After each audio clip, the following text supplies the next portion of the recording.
मंगलमय मंगलकरण वीतराग विज्ञान नमो ताहि जाति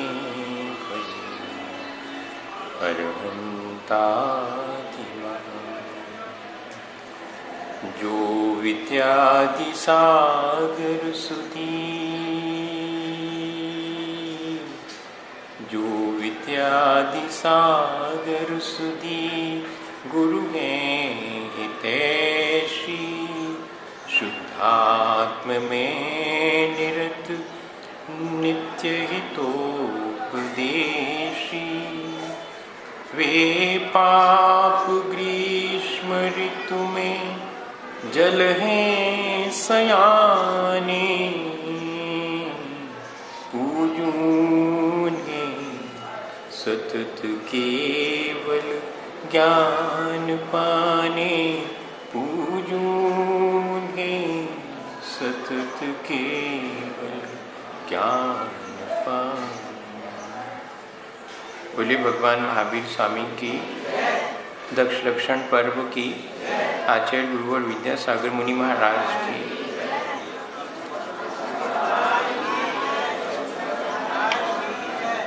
हम लोग 10 लक्षण पर्व के 10 धर्मों के माध्यम से अपने जीवन को अच्छा बनाने के लिए एक एक धर्म के बारे में विचार कर रहे हैं।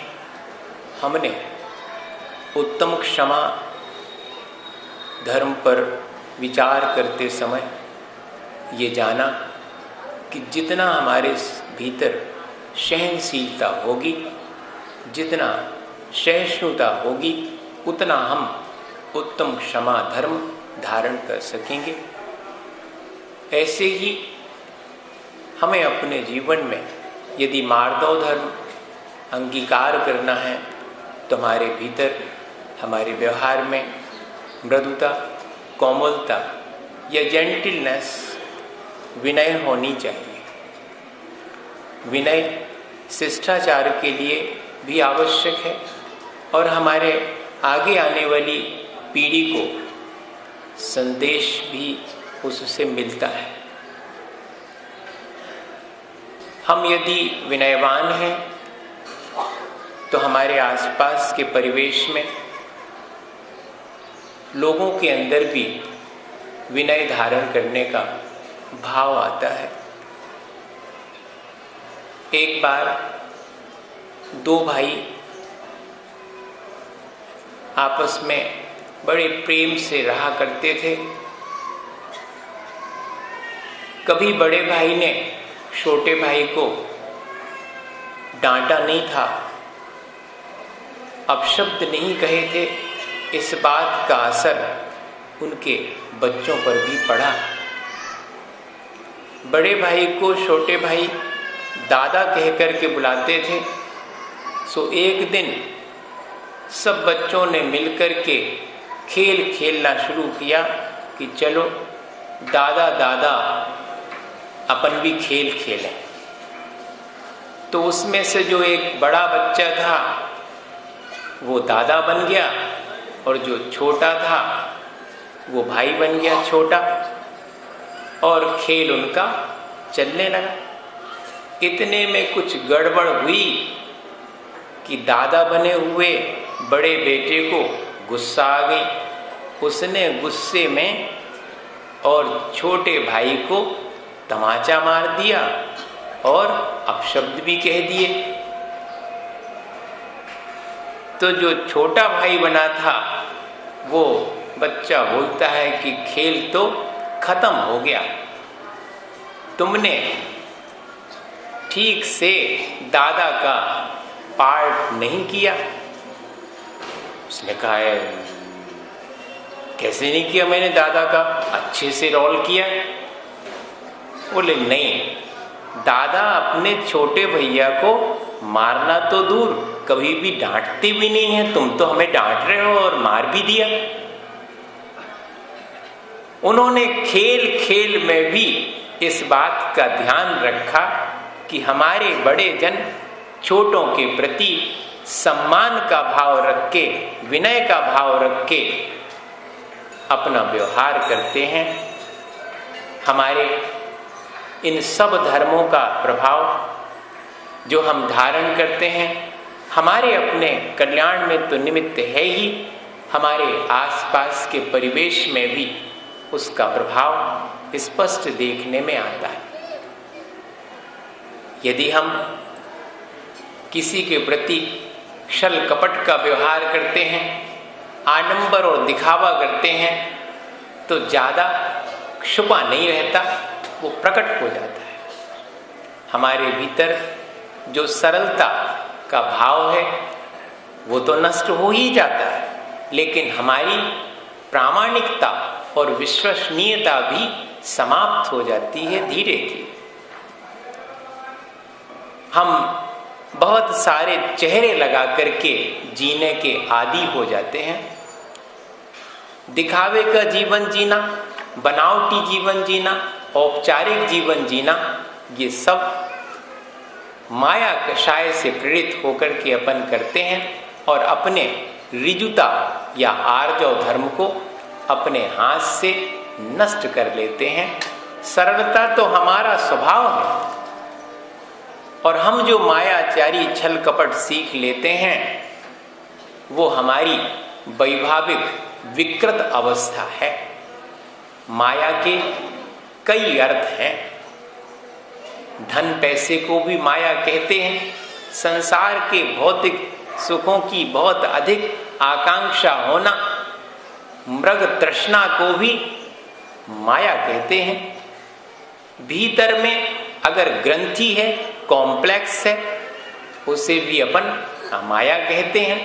उससे रहित निर्ग्रंथ अवस्था ही श्रेष्ठ मानी गई है और बनावटीपन और दिखावे को तो अपन माया कहते ही हैं। और जो चीजें शाश्वत नहीं हैं, नष्ट हो जाने वाली हैं, क्षणभंगुर हैं, उन्हें भी हम माया कहते हैं। भाई, इस प्रकार हम अपने जीवन में इस माया कषाय को जीत करके अपने सरलता को प्राप्त कर सकते हैं। लेकिन हम चेहरे लगाने के आदी हो गए। हमें अपनी ये आदत छोड़नी पड़ेगी, जिससे जैसे में काम सटेगा वैसा चेहरा हम उसके सामने लगा लेते हैं। मंदिर में आए तो बढ़िया से धोती पंचा पीले रंग का और तिलक विलक लगाए हैं, ऐसे दिख रहे कि इनसे तो अलावा कोई धर्मात्मा है ही नहीं, अत्यंत धर्मात्मा हैं। लेकिन जब दुकान पर 5-5 पैसे के लिए अपन अपनी ईमानदारी को छोड़ देते हैं, छल कपट करने लगते हैं, तो कहाँ चला जाता ये अपना चेहरा बदल लेते हैं। अपन दुकान पर दूसरा चेहरा, घर में दूसरे प्रकार का चेहरा यानी व्यवहार, और मंदिर में अत्यंत सज्जनता का चेहरा लगाकर हम अपने व्यवहार को बदल लेते हैं। होना ये चाहिए कि इन सब अवस्थाओं में मेरे भीतर की सरलता ज्यों की त्यों बनी रहे। जहां जैसा व्यवहार करना है सो तो वैसा करेंगे, लेकिन उस व्यवहार के पीछे औपचारिकता ना हो करके सरलता और अनौपचारिकता हो, ऐसा हम अभ्यास कर सकते हैं। एक बार एक फोटोग्राफर था, तो उसने अपने संस्मरण में लिखा कि हमने अपने यहाँ पर फोटो खींचने के लिए विभिन्न प्रकार से इंतजाम किए और एक बोर्ड लगा दिया कि दूसरे की दृष्टि में जैसा हम दिखना चाहते हैं वैसा फोटो खिंचवाओगे तो 25 रुपए लगेंगे, और जैसे दूसरे की दृष्टि में हैं वैसा फोटो खिंचवाओगे तो 15 रुपए में खींच देंगे, और जैसे आप वास्तव में हो वैसो खिंचवाओ तो 5 रुपया लगे। उसने अपने संस्मरण में लिखा कि किसी ने 5 रुपए और 15 रुपए का फोटो नहीं खिंचवाया, सबने 25 रुपए वाला फोटो खिंचवाया कि मैं दुनिया की नजर में ऐसा दिखना चाहता हूं, तो मेरा ऐसा ही फोटो खींचो। हम इस प्रकार आत्म प्रवंचना करके अपने को ही छल लेते हैं, अपने साथ ही छल कपट कर लेते हैं। हमारी अपनी जैसी जितनी योग्यता है उसे हम वैसा ही प्रकट करें, उसे वैसा ही दिखाएं। हम अपनी योग्यता से ज्यादा प्रदर्शित कर देते हैं, दिखावा कर देते हैं, आडंबर कर लेते हैं, तो हमारी प्रामाणिकता, हमारी विश्वसनीयता धीरे धीरे नष्ट हो जाती है। आदमी फिर विश्वास नहीं करता कि भैया, जैसे अपन कहते हैं कि हाथी के दांत दिखावे के अलग हैं और खावे के अलग हैं। हमारी कथनी करनी में जब एक रूपता नहीं रहती, दिखावा आ जाता है, चाहे धर्म का क्षेत्र हो, चाहे समाज के बीच में अपन को रहना हो, चाहे परिवार में हो, हम जहां पर भी इस आडंबर का आलंबन लेते हैं, दिखावे का आडंबन लेते हैं, वहां पर उसकी गुणवत्ता नष्ट हो जाती। उससे मिलने वाला जो लाभ है उससे हम वंचित हो जाते हैं और अपनी विश्वसनीयता खो बैठते हैं। एक बार 2 लोग नदी किनारे घूमने के लिए गए, तो वहां पर जीवन साथी ने इशारा किया कि देखो, एक पैर पर कैसा बगुला खड़ा होकर के तपस्या कर रहा है। सो दोनों ने वैसा दृश्य देख करके और अत्यंत श्रद्धा भाव से उसे तपस्वी जान करके प्रणाम निवेदित कर दिया। लेकिन क्षण भर ही गुजरा और जैसे ही मछली ऊपर आई और बगुले ने अपनी चोंच में उसको पकड़ लिया। अब उन दोनों ने जिनके प्रति अत्यंत श्रद्धा से प्रणाम किया था, वास्तविकता जान करके और उतनी ही अश्रद्धा उनके मन में हो गई। उनका विश्वास जाता रहा, व्यक्ति की प्रामाणिकता खंडित हो गई कि बगुला तपस्या नहीं कर रहा था, वो तो इस इंतजार में था कि मछली कैसे ऊपर आए और मैं अपना आहार ग्रहण करूं। ऐसे ही अपन भी जिस प्रकार धार्मिक अनुष्ठान इत्यादि करते हैं, उन धार्मिक अनुष्ठानों में जो दिखावा या आडंबर कर लेते हैं, उससे व्यक्ति के भीतर उसकी विश्वसनीयता खत्म होती है और हमारे अपनी प्रामाणिकता पर चोट पहुंचती है। हमें अत्यंत सावधान होकर के अपने सारे अनुष्ठान सरल भाव से करना चाहिए। आचार्य भगवंतों ने सरलता के कई अर्थ लिखे हैं। ईमानदारी, स्पष्टवादिता, उन्मुक्त हृदय, सादगी और भोलापन, ये सब बातें सरलता के साथ अपने जीवन में आ जाती हैं। देखें अपन कि हमारे अंदर कितनी ईमानदारी है। हम थोड़ा सा बेईमानी का अवसर मिलता है तो कैसे जल्दी अपनी ईमानदारी को छोड़ देते हैं। इतना ही नहीं, हम ईमानदारी का न स्वयं व्यवहार करते हैं, ना ही दूसरे को करने के लिए प्रेरित करते हैं, बल्कि उसे भी बेईमानी करने के लिए अवसर प्रदान कर देते हैं। बाबा भारती का उदाहरण सबको मालूम। बाबा भारती का घोड़ा खड़क सिंह डाकू ने मांगा था और बाबा भारती को अत्यंत प्रेम होने से अपने घोड़े से उन्होंने देने से इनकार कर दिया था। सो कोड़ी और अपंग का वेश बना करके बाबा भारती के घोड़े को चुरा लिया था, हड़प लिया था। तब बाबा भारती ने क्या कहा था कि देखो, इस घटना का उल्लेख किसी से मत करना, तुम मेरा घोड़ा चुरा रहे हो, सो ले जाओ, मुझे नहीं चाहिए। तो खड़क सिंह ने कहा कि क्यों?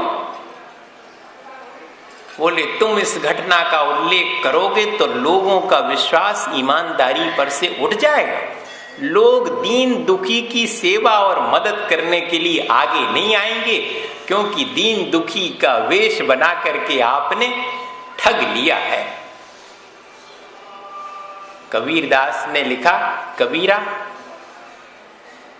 आप ठगाइए पर मत ठगिए कोई, किसी और को ठगने से तो आप ठगियां सुख उपजे पर ठगियां दुख होए। आप अगर ठगे भी जाएंगे तो जरूरी नहीं है कि आप दुखी ही हों, लेकिन आप अगर दूसरे को ठगते हैं तो जरूर मानिए कि एक ना एक दिन आपको उसका फल दुख के रूप में प्राप्त अवश्य होगा। ऐसा विचार करके अपने जीवन में भी ईमानदारी लाना चाहिए। किसी के ऊपर कोई विश्वास अपने ऊपर करे, अपने को ईमानदार माने, तो अपने को उसके साथ ऐसा व्यवहार करना चाहिए कि उसे भी ईमानदारी की प्रेरणा मिले, उसका विश्वास मजबूत हो। एक और घटना आती है, पेड़ के ऊपर भाग करके एक व्यक्ति शेर के डर से चढ़ गया। वहां जाकर के पेड़ पर देखा तो वहां एक भालू बैठा था, रीछ। अब वो बड़ा डरा कि मैं तो शेर से बच करके यहां आया, यहां पर तो रीछ बैठा हुआ है। रीछ भी विपत्ति में था, शेर की वजह से वो भी पेड़ पर बैठा था। सो रीछ ने कहा कि डरो मत, मैं भी विपत्ति से बचने इस वृक्ष की शरण में आया हूं, तुम भी आए हो, सो तुम मेरी शरण में आए हो, मैं तुम्हारे ऊपर वार नहीं करूंगा। हम दोनों शेर से भयभीत हैं, जब शेर चला जाएगा सो अपन अपनी जान बचा करके वापस लौट जाएंगे। ठीक है, मनुष्य ने स्वीकार कर लिया। थोड़ी देर के बाद दोनों को नींद आने लगी, तो दोनों ने सोचा कि देखो अपन दोनों सो जाएंगे और अगर नीचे गिर गए तो शेर तो पकड़ लेगा, तो ऐसा करो कि एक सोवे और एक जागता रहे। ठीक है भाई। तो पहले नंबर रीछ सो गया, मनुष्य उसकी पहरेदारी चौकीदारी करते हुए जागा रहा। तो सिंह ने मनुष्य से कहा कि देख रीछ तो सो रहा है, तू उसे धक्का दे दे तो मैं अपना आहार बना लूंगा और तुझे छोड़ दूंगा, फिर नहीं खाऊंगा। तो मनुष्य को लगा कि अपने बचने का अच्छा उपाय है, पटक दूं नीचे। सो उस सोते हुए रीछ को धक्का देने के लिए जैसे ही उसने हाथ बढ़ाया, रीछ की नींद खुल गई, रीछ संभल गया। मनुष्य को अत्यंत ग्लानि हुई कि अब तो रीछ मुझे छोड़ेगा नहीं, मैंने उसके साथ धोखा किया है। लेकिन रीछ समझदार था, उसने कहा कि नहीं भाई, तुम विश्राम करो, मैं जागता हूं, मेरे ऊपर विश्वास रखो, तुम मेरी शरण में आए हो, मैं तुम्हारा बाल बांका नहीं करूंगा, ना होने दूंगा। ऐसा विश्वास दिला करके अब की बार मनुष्य के सोने की बारी थी, सो मनुष्य सो गए और रीछ पहरेदारी करने लगा। सो सिंह ने धीरे से रीछ को समझाया कि देखो इतना कृतज्ञ है, तुम्हें पटक रहा था, अब मौका है कि सोया हुआ है, तुम धक्का दे दो, सो इसको हम अपना आहार बनाएंगे और लौट जाएंगे, तुम्हें बचा देंगे। तो रीछ ने कहा कि मैं मनुष्य नहीं हूं, मैं तो जानवर हूं, मैं ऐसी बेईमानी करना नहीं जानता। इतनी बड़ी बात रीछ ने अपनी ईमानदारी की कही। अपन अपने भीतर क्या इस तरह की जो पशु भी थोड़ी सी ईमानदारी रखते हैं, क्या वैसी ईमानदारी अपने भीतर नहीं ला सकते? अवश्य ला सकते हैं। हमें थोड़ा सा प्रयत्न करना होगा। हमारी आदत में अगर बेईमानी आ गई है तो कोई बात नहीं, उस आदत को धीरे धीरे हम अपने वर्तमान के पुरुषार्थ से कम करके और अपने जो आत्मिक गुण हैं, ईमानदारी और सरलता, उसको प्रकट करने के लिए तैयार हो जाएं।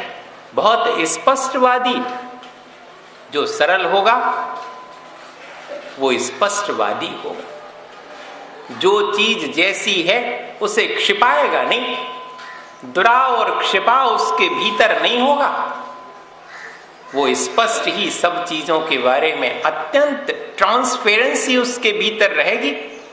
बाहर भीतर एक सार, जैसे निर्ग्रंथ साधु अंदर भी और बाहर भी कोई ग्रंथि अर्थात परिग्रह रखना पसंद नहीं करता, ऐसे ही वह भी पारदर्शी अपने जीवन को बनाकर बहुत स्पष्ट वचन बोलेगा, अपना व्यवहार करेगा। वर्णी जी का उदाहरण तो इस स्पष्टवादिता और सरलता के लिए मैं कई बार दे चुका हूं। भैया, एक बार बहुत भरी सभा में किसी व्यक्ति ने वर्णी जी से पूछा, वर्णी जी भिंडी खाते थे? सो किसी व्यक्ति ने उन्हीं से पूछ लिया कि काय वर्णी जी, भिंडी भक्ष्य है कि अभक्ष्य? अब बताओ, इतने जनों के सामने और ऐसा प्रश्न कर लिया तो वर्णी जी भी बड़े सहज भाव से मुस्कुरा करके बोले कि भैया हमें तो भाव थे सो हम खाते हैं।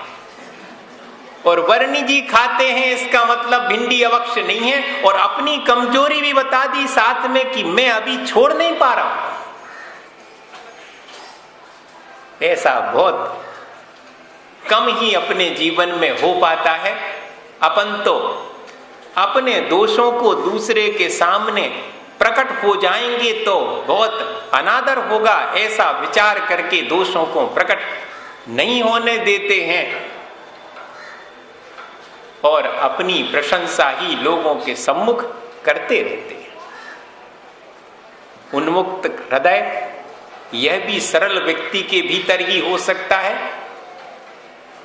गर्म जोशी से मिलना जिसको अपन कहते हैं, किसी से मिले और अगर बहुत हार्दिक होकर के, बहुत अनौपचारिक होकर के मिलते हैं तो अपने भीतर की सरलता प्रकट होती है, वरना व्यक्ति समझ जाता है कि ये तो चेहरा लगा करके मिल रहे हैं, हार्दिक प्रसन्नता इनको नहीं है।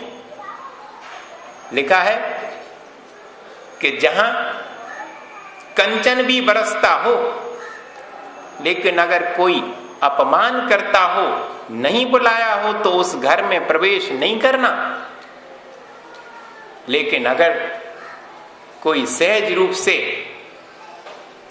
और दाल रोटी भी देता है और प्रेम देता है तो उसके यहां पर बिना बुलाए भी चले जाना।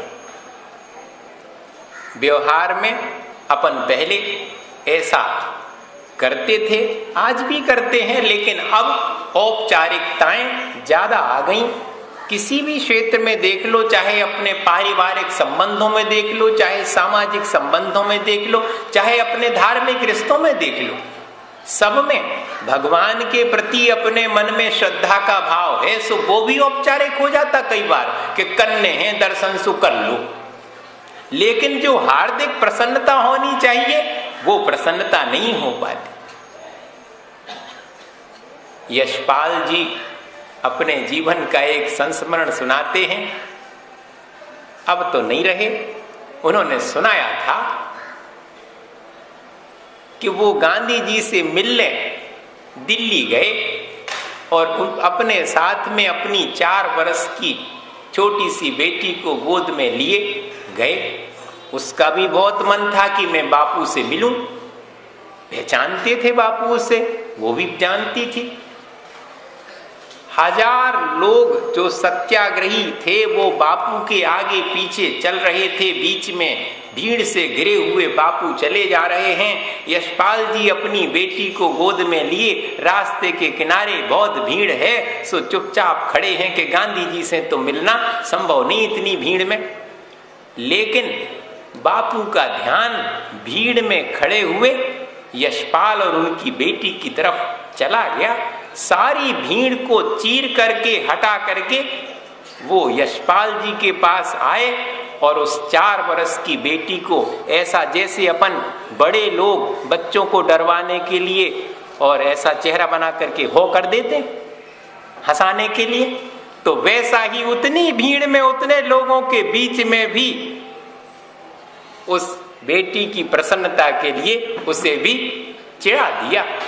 वो खिलखिला करके हंस पड़ी, छोटी तो थी, लेकिन यशपाल जी ने लिखा कि इतने महान व्यक्ति के अंदर इतने सरल भाव मैंने बहुत कम लोगों के भीतर देखे हैं। इतने उन्मुक्त हृदय होकर के, अत्यंत हार्दिक होकर के कौन आज किससे मिलता है?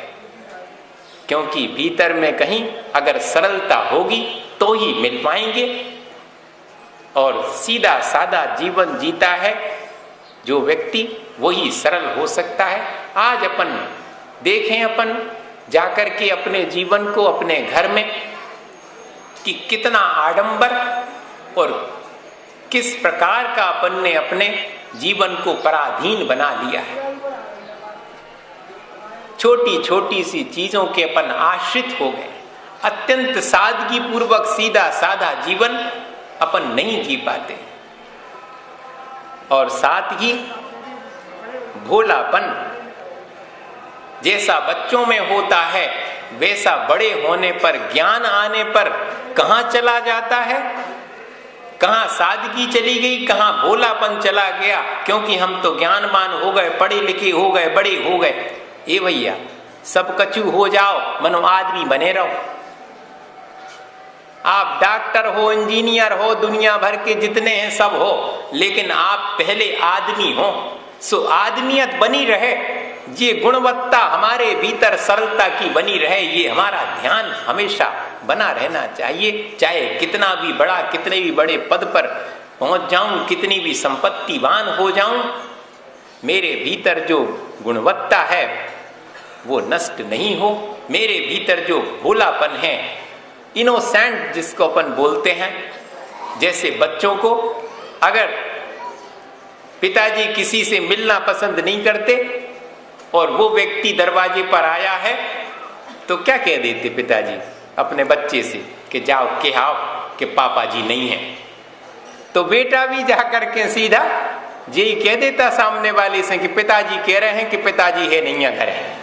अब उसको क्या मालूम कि कैसा छल कपट किया जाता है। अपन ने सिखाया उसको बचपन से कि ऐसा छल कपट करना चाहिए, क्योंकि हम स्वयं ही सरलता का व्यवहार नहीं कर पाते। एक छोटा सा एक पागल व्यक्ति का उदाहरण है। वो ऐसे ही बाल बाल बिखेरे हुए फटे कपड़े पहने घूमता रहता था, घूरे पर से कचरे घर में से कागज बटोरता था, सामग्री उठाता रहता था। लोग उसको पागल समझते थे, चिढ़ाते रहते थे। एक दिन की बात है कि उसको कचरे में एक टूटा हुआ आईना मिल गया। आईने में उसने अपना चेहरा देखा तो चेहरा में तो दाढ़ी बड़ी हुई है, बाल बड़े हुए हैं, अच्छा ही नहीं है चेहरा। सो उठा करके उसको दर्पण को और घूरे में फेंक दिया। कहने लगे तुम ऐसे हो, यही से तो डरे घूरे में, अब हम नहीं लाने खेले ही उन्हें। इतना भोलापन कहां आ पाता अपने भीतर, इतनी सरलता अपने भीतर आई नहीं पाती कि हम जैसे हैं वैसे कहने में अपन को क्या आपत्ति है। लेकिन नहीं, अपन ऊपर से अच्छे दिखने की कोशिश करते हैं। देखो भैया, सरल बनना अलग बात है, सरल होना अलग बात है, और सरल दिखाई पड़ना अलग बात है। सो आज वर्तमान में सरल बनने और सरल होने की चेष्टा अपन कमती करते हैं, सरल दिखने की चेष्टा ज्यादा करते हैं। सो अपने भीतर ये आर्ज और धर्म आ नहीं पाता है। हमें विचार करना चाहिए कि हमें सरलता दिखानी थोड़ी है, हमें तो सरल होना है, सरल बनना है। अगर इस तरह का अपने भीतर भाव आ जावे तो अपने आचरण में ये आर्ज और धर्म आए बिना नहीं रहेगा। अपन को ऐसा प्रयत्न करना चाहिए। कबीरदास के जीवन की एक छोटी सी घटना है। उनके भजन पूजन से परिवार का हिसाब किताब सब गड़बड़ा गया। आर्थिक रूप से भी अत्यंत विपन्न थे, लेकिन भगवान के भजन पूजन में लगे रहते थे। एक दिन उनके बेटे को गुस्सा आ गई कि घर में तो खाने को कुछ है नहीं और भगवान की पूजा ही में सबरो समय निकाल देते। अपन भी कह देते ऐसा कई बार हैं। सो कमाल उनके बेटे का नाम था। उसने पिताजी से कहा कि पिताजी, घर में तो खाने को नहीं है, हमने ऐसा सोचा है कि चोरी कर ली जाए। अब बताओ, जी नहीं कहा उनने कि और भजन पूजन किया जाए। हाँ, बेईमानी सीख लो, चोरी करना सीख लें। हम तो चोरी करने का मन है, क्योंकि घर गृहस्थी तो चलाना है। सो ऐसा सुनते ही कबीरदास बोले कि अरे ऐसा था तो तुमने मुझे पहले क्यों नहीं बताया, कर लो। अब वो बड़ा दंग रह गया कि देखो, इतने पूजा पाठ करने वाला और सहज रूप से बेईमानी के लिए मुझे आशीर्वाद दे रहा है, चोरी करने के लिए कह रहा है कि कर लो। जी ऐसा ही रहते हैं सब धर्मात्मा परमात्मा, ऊपर के रहते हैं, भीतर तो सब ऐसे। उसके मन में ऐसा विचार आ गया। देखो भाई, खोटा विचार आने में देर नहीं लगती, ये तो देर अच्छा विचार आने में लगती है। अपन ने इतने समय से अनुभव किया इस चीज का। अपने संस्कार की वजह से सबसे पहले तो आएगा, जैसे कि घर में होता था, आपके होता कि नहीं। अपन से तो माँ ने कोई काम कहा तो सबसे पहले क्या वचन आएगा, हम नहीं करते। फिर बाद में धीरे से संस्कार की वजह से 5 मिनट बाद कहें कि कछु कैती काम करवे की, बताओ क्या करने, सो फिर करेंगे, करें जरूर, लेकिन पहले नंबर यही कहेंगे कि हम नहीं करते, हमें फुर्सत नहीं है।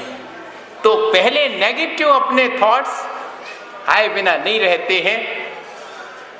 सो उस लड़के के भीतर भी अपने पिता के प्रति विकार भाव उत्पन्न हो गए कि देखो तो ऐसे धर्मात्मा हैं, और तय कर लिया कि आज रात में तो चोरी करेंगे अपन। तो पिताजी ने कहा कबीरदास ने कि हम भी चलेंगे तुम्हारे साथ, हम भी मदद करेंगे।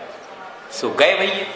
सो जैसे दीवार में छेद करके घुसा जाता है, सो पहली बार तो करी थी। सो कमाल ने वैसे ही छेद करके भीतर घुसे और कहा पिताजी तुम बाहर खड़े रहना, कोई अगर दिखाई पड़ जाए, आवाज वगैरह आ जाए तो हमें इशारा कर देना, सो हम भगाएंगे।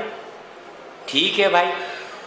अब भीतर जाकर के सब सामान चुरा करके पोटली में बांध करके उसी छेद में से बाहर आ गया बेटा, और पोटली अपने सिर पर रख करके घर की तरफ चलने लगा।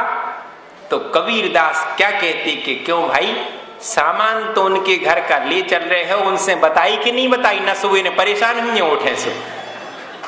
अब बताओ। तो फिर उस कमाल ने कहा कि हो गई चोरी, ऐसा नहीं हो सका। इतनी सरलता मन के भीतर जिसको हो, वो व्यक्ति पाप में प्रवृत्त कैसे हो पाएगा। ना वो चोरी कर सकता है और ना ही हिंसा इत्यादि या झूठ हो सकती उसके द्वारा, क्योंकि जीवन ही उसका सरल बन गया है, सरल हो गया है। सरलता का दिखावा उसने नहीं किया है। अपन को भी विचार करना चाहिए कि हम भी अपने जीवन को सरल बनाएं और सरल होने की कोशिश करें, और अपने जीवन में जो सरलता का दिखावा अपन करते हैं, विनय का दिखावा जो अपन करते हैं, उसको छोड़ें और अपने जीवन को सफल बनाने के लिए प्रयत्न करें। इसी भावना के साथ आचार्य गुरुवर विद्यासागर मुनि महाराज। हे गुरुवर शाश्वत सुख दर्शक यग नग्न स्वरूप तुम्हारा है, जग की नश्वरता का सच्चा दिग दर्शन करने वाला है।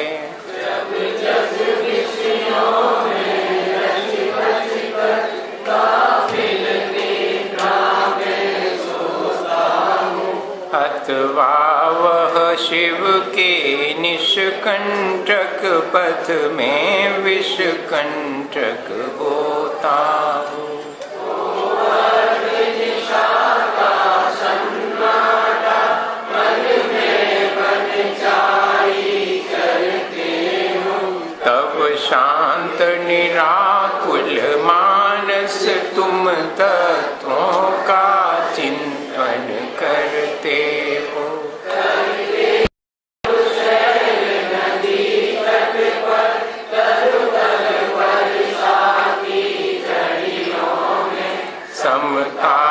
रस पान किया करते, सुख दुख दोनों की घड़ियों में।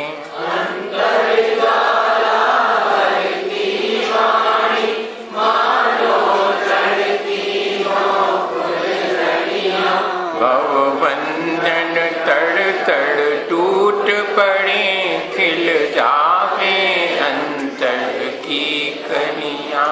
तुम सावधानी क्या कोई हो, जग को देखी जग की निधियां।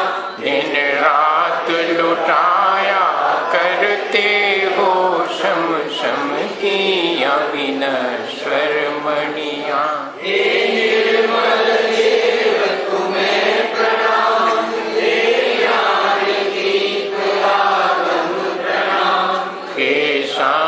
त्याग के मूर्तिमान शिव पथ पंथी गुरुवर प्रणाम।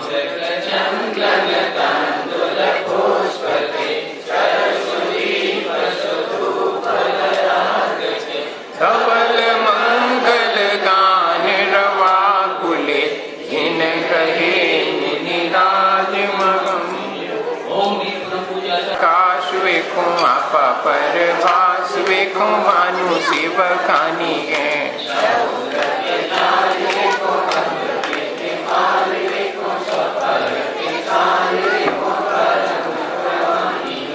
अनुभवताय वेखो जीवों के जताय, वेखो काबू न सताय, वेखो भव्य और आनी है।